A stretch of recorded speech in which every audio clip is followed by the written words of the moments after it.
Hello বন্ধুরা, আমি আজ পটল চিংড়ি করছি।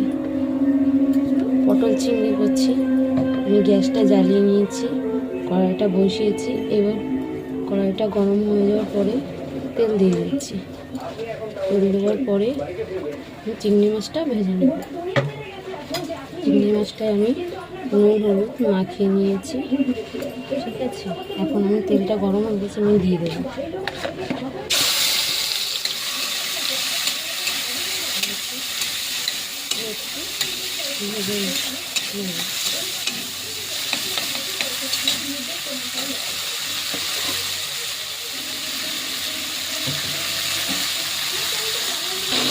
চিংড়ি মাছটা ভাজা হয়ে গেছে, আমি এবার নামিয়ে নেব।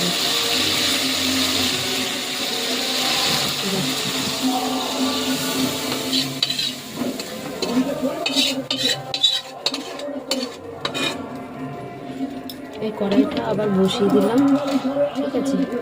এবার একটু তেল দিয়ে দেব। তেলটা গরম হয়ে যাবে, আমি এবার পটলটা ভাজা বসিয়ে দেব। তেলটা আমার গরম হয়ে গেছে, আমি ওতে একটু জিরে দেব।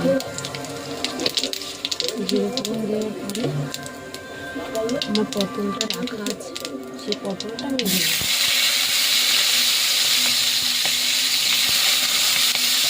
তেলটা গরম হয়ে গেছে, বুঝতে পারেন একটা কাজ করছিলাম।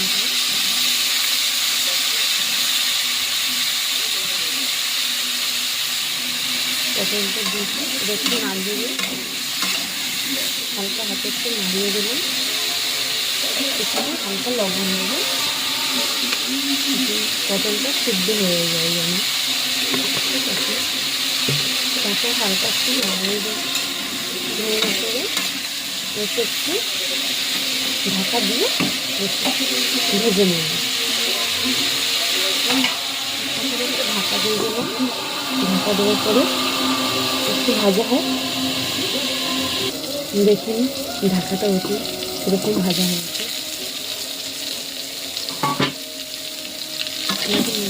সুন্দর লাল ভাজা হয়েছে। ভাজাটা হয়ে যাওয়ার পরে আমরা এবার নামিয়ে ভেজে ভাজা হয়ে গেছে। একটা পাশে